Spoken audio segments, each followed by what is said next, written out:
So, Elena, tell us how Ivorypress came about. Well, it was many years ago, in 1994, 1995. At that time, I moved to London. It was a radical change in my life, professionally and personally. And Ivorypress was born thanks to Bob Salisbury, because Sir Bob was very close to us and used to come every Thursday for lunch. And he suggests to me that due my attachment and love for books and art, that why I didn't join together and create a publishing house. Until then, I have been writing books but books not related with art. So my ignorance as a publisher was total.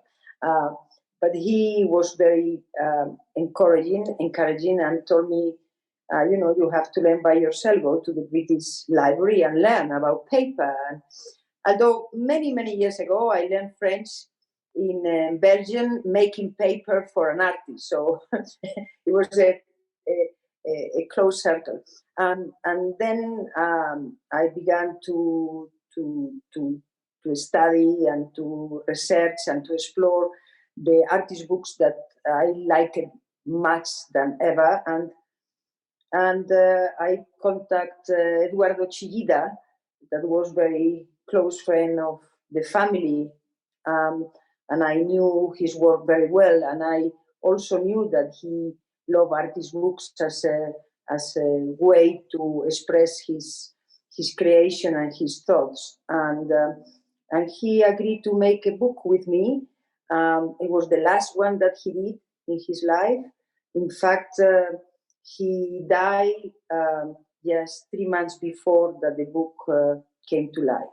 And we have in the display in the Kettle house, we have Richard Long's wonderful large book, Walking and Sleeping, from 2004. Do you recall that relationship? Yes. It was very interesting to work with Richard, because he knew much more than me about artist books, because he is his way also to convey his art. So the artist book for them is part of his creation at all the levels since the beginning. But he created this Walking and Sleeping, a synthesis of his approach to nature and to the art of walking.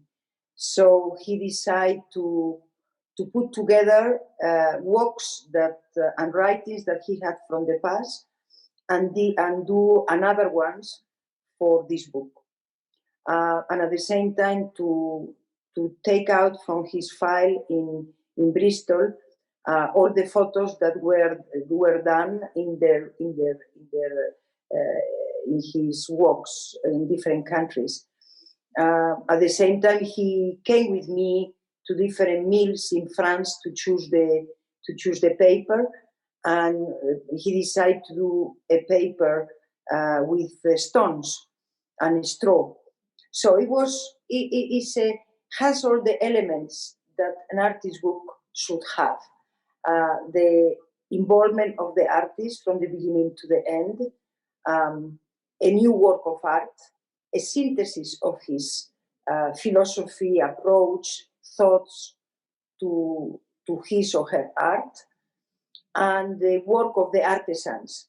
And just to ask you to say a little bit about sort of why Kettle's Yard. It was my second home during my time in Cambridge. I was a visiting fellow in the Robinson College, and my life was between Robinson, between the library, and between Kettle Yard.